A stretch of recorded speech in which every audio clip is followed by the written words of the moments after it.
तो friends, as promised हम लोग इंडियन पॉलिटी का सेशन लेके आप लोग के लिए आ गए हैं। तो आज का जो सेशन है उसमें हम लोग दो चीज़ें देखेंगे। पहला इंट्रोडक्शन पॉलिटी का, और दूसरा वो टॉपिक जो हम लोग आने वाले दिनों में कवर करेंगे। तो आइए स्टार्ट करते हैं। तो पहले ये जान लीजिए कि पॉलिटी क्या होता है। पॉलिटी का बेसिक टर्म में, रफ लैंग्वेज में जो हम लोग यूज़ करते हैं, पॉलिटी का मतलब होता है स्टेट सिस्टम। मतलब वो सिस्टम जिसके अनुसार एक स्टेट काम करता है। स्टेट का हर चीज एक ऑर्गेनाइज्ड वे में काम करती है। हर स्टेट को गवर्न करने के लिए एक सिस्टम का रिक्वायरमेंट होता है। आप लोग घर में भी रहते होंगे तो घर को चलाने का एक नियम होता है। तो उस तरह से जो एक स्टेट को चलाने का नियम होता है उसको हम लोग पॉलिटी कहते हैं। अब आप पूछेंगे कि स्टेट क्या होता है, तो वैसा कोई भी एंटिटी जिसमें ये चारों, यहाँ दिया हुआ चारों क्वालिटी आपको मिले, वो स्टेट होता है।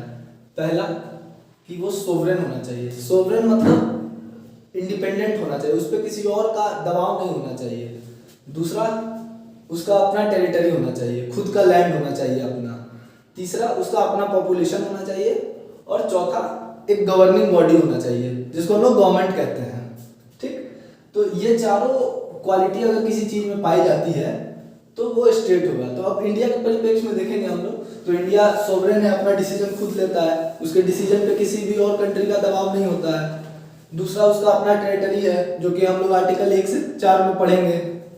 तीसरा, उसका खुद का पॉपुलेशन है, आप लोग जान रहे हैं। चौथा, कि यहाँ पे गवर्नमेंट है। आप लोग अभी आगे चलेंगे टॉपिक में तो आपको बताएंगे कि यूनियन गवर्नमेंट है, स्टेट गवर्नमेंट है, दोनों कैसे कैसे काम करता है। अब आइए आगे। अब गवर्नमेंट का बात करें इंडियन कॉन्टेक्स्ट में, तो with respect to India government क्या होता है। गवर्नमेंट को हम लोग 3 पार्ट में क्लासीफाई करते हैं। पहला लेजिस्लेचर, दूसरा एग्जीक्यूटिव और तीसरा जुडिशियरी।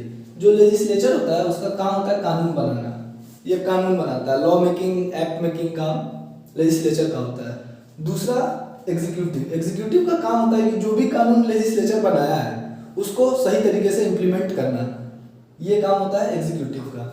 तीसरा काम होता है जुडिशियरी का, तीसरा जो पार्ट है वो जुडिशियरी है, और इसका काम होता है प्रॉपर फंक्शनिंग देखना। ये देखेगा कि लेजिस्लेचर जो लॉ बनाया है वो लॉ सही तरीके से बना है या नहीं। फिर वो ये देखेगा कि जो एग्जीक्यूटिव लॉ इम्प्लीमेंट कर रहा है वो लॉ सही तरीके से इम्प्लीमेंट हो रहा है या नहीं। और अगर इन सब चीज़ों में कुछ दिक्कतें आती हैं तो वो उसको टाइम टू टाइम चेंज करेगा। ये जुडिशियरी जो होता है वो टाइम टू टाइम एडवाइस भी करता है गवर्नमेंट या गवर्नमेंट बॉडीज को, और जरूरत पड़ने पे जजमेंट भी देता है, कुछ उनका लॉ को रिपेल भी कर देता है। तो ये जब हम लोग इन सब चीज़ों में आगे पढ़ेंगे तो आपको इस सब के बारे में डिटेल्ड इन्फॉर्मेशन हम देंगे। आपको एक और चीज़ और बता दें कि ये जो लेजिस्लेचर और एग्जीक्यूटिव है ये दोनों अपना पावर शेयर करता है। मतलब ये एक दूसरे पे डिपेंडेंट है, ओवरलैप करता है। क्योंकि देखेंगे कि जो प्राइम मिनिस्टर है या काउंसिल्स ऑफ मिनिस्टर है ये सब एग्जीक्यूटिव हैं, लेकिन ये लेजिस्लेचर के भी पार्ट हैं।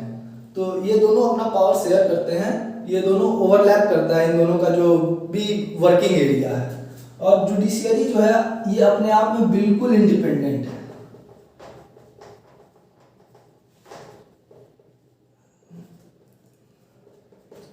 अब जब हम लोग आगे पढ़ेंगे तब देखेंगे कि कैसे लेजिस्लेचर काम करता है, इस लॉ कैसे बनाता है, उसमें एग्जीक्यूटिव का क्या फंक्शन है, वो कैसे कैसे इम्प्लीमेंट करवाता है, और जुडिशियरी कैसे इन दोनों पे अपना कंट्रोल रखता है, और कैसे चेक एंड बैलेंस पे ये पूरा सिस्टम आगे चलता है।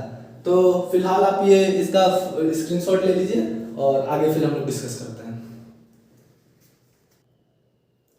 तो इंट्रोडक्शन आप लोगों ने देख लिया था, अब आइए हम लोग टॉपिक देख लेते हैं। तो सबसे पहला हिस्टोरिकल बैकग्राउंड है। इसमें हम लोग देखेंगे कि जब से ब्रिटिश रूल था, या वो क्राउन रूल हो या वो कंपनी रूल हो, उस उतने 200 साल के पीरियड में ब्रिटिशर्स द्वारा या फिर क्राउन या फिर कंपनी या क्राउन द्वारा जो भी नियम बनाया गया जिससे इंडिया को वो लोग गवर्न करते थे, वो हिस्टोरिकल बैकग्राउंड में आएगा। अब ये जब हम लोग, ये वैसे तो हिस्ट्री का पार्ट है, लेकिन चूंकि हम लोग पॉलिटिक्स पढ़ रहे हैं और लॉ मेकिंग पढ़ रहे हैं तो ये हम लोग को जानना जरूरी है। तो ये हम लोग सबसे लास्ट में देखेंगे। वैसे ये फर्स्ट पार्ट है लेकिन इसको हम लोग सबसे लास्ट में देखेंगे। दूसरा है मेकिंग ऑफ कॉन्स्टिट्यूशन। इसमें हम लोग देखेंगे कि कैसे कैसे कॉन्स्टिट्यूएंट असेंबली का मांग 1946 में स्टार्ट होता है, कैसे 1942 में कॉन्स्टिट्यूएंट असेंबली का मांग स्टार्ट होता है, 1946 में कैसे कॉन्स्टिट्यूएंट असेंबली बन जाता है, और फिर कैसे 1951 में वो लोग फाइनली 1950 में हम लोग को कॉन्स्टिट्यूशन बना के इंडिया को सौंप भी देते हैं।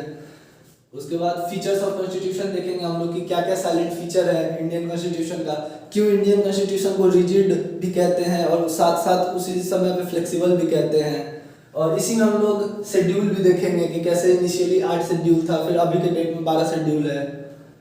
उसके बाद प्रीएम्बल देखेंगे हम लोग। प्रीएम्बल आप लोग एनसीईआरटी के बुक में देखे होंगे, सेकंड या थर्ड पेज में रहता है पूरा प्रीएम्बल। उसको हम लोग उसका पूरा बेसिक जानने का कोशिश करेंगे कि उस प्रीएम्बल का पूरा मतलब क्या है और उसमें क्या क्या कैरेक्टरिस्टिक छुपा हुआ है और प्रीएम्बल का ओरिजिन आखिर हुआ कैसे। फिर हम लोग यूनियन एंड इट्स टेरिटरी देखेंगे। जब यूनियन एंड इट्स टेरिटरी हम लोग कहते हैं तो इसमें हम लोग पूरे इंडिया को डिफाइन करेंगे कि इंडिया यूनियन कैसे है, क्योंकि दो चीज़ होता है, एक फेडरेशन होता है, एक यूनियन होता है। ये दोनों हम लोग जब इंडिया एंड इट्स टेरिटरी पढ़ेंगे तब बताएंगे आपको। फिर सिटीजनशिप में बहुत सारा कंसेप्ट आता है, एनआरआई आता है, पीआईओ होता है, इंडियन सिटीजन जब आज़ादी मिला तब, अब सिटीजनशिप कैसे आता है, फिर सीए जो आया था, इन सब के बारे में हम लोग सिटीजनशिप में पढ़ेंगे। फंडामेंटल राइट में देखेंगे हम लोग कि बेसिक राइट्स होता है फंडामेंटल राइट जो जन्म होने के साथ ही आपको मिलता है और ये एक तरह से नेचुरल राइट्स है जिसके बिना कोई मतलब नहीं है इंसान का, बेसिकली पॉलिटिकल राइट है। और उसी तरह डीपीएसपी देखेंगे। डीपीएसपी होता है directive principle of state policy. ये वो समझिए एक नियम है जिसके अनुसार सरकार अपना कोई भी नियम बनाता है, इसी को ध्यान में रखें। ये वो नीति है जिसके अनुसार सरकार कोई भी अपना नियम बनाता है।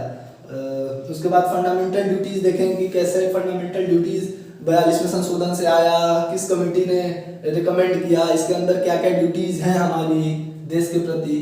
उसके बाद यूनियन गवर्नमेंट में हम लोगों ने शुरू में आपको बताया था, इससे पहले जब इंट्रोडक्शन दे रहे थे तब आप लोगों ने देखा होगा एग्जीक्यूटिव, जुडिशियरी और लेजिस्लेटिव, तो उसका पूरा फंक्शनिंग यूनियन गवर्नमेंट में पढ़ेंगे और वही फंक्शनिंग स्टेट के परिप्रेक्ष्य में हम लोग स्टेट गवर्नमेंट में पढ़ेंगे। जुडिशियरी में हम लोग देखेंगे जुडिशियरी का पावर, जुडिशियरी का इंडिपेंडेंस, क्यों कहते हैं कि इंडियन जुडिशियरी इंडिपेंडेंट है। फिर लोकल गवर्नमेंट देखेंगे हम लोग, पंचायती राज, पंचायत और म्यूनसिपालिटी। तो ये रहा पूरा टॉपिक जो कि हम लोग आने वाले दिनों में कवर करने वाले हैं। हमने आप लोग को बताया कि हिस्टोरिकल बैकग्राउंड हम लोग सबसे लास्ट में कवर करेंगे और कल अगले क्लास में जब भी अगला क्लास हो उसमें हम लोग मेकिंग ऑफ कॉन्स्टिट्यूशन से स्टार्ट करेंगे और इन सब के अलावा जो इम्पोर्टेंट अमेंडमेंट्स है वो भी हम लोग पढ़ेंगे, जो आज तक भी इम्पोर्टेंट अमेंडमेंट्स हुआ है वो पढ़ेंगे। तो ठीक है, आज की क्लास को इतना ही रखते हैं। अगर आपको क्लास अच्छा लगा हो, कुछ नया सीखने को मिला हो तो इसको लाइक करिए, सब्सक्राइब करिए चैनल को और शेयर करिए वीडियो को। Thank you.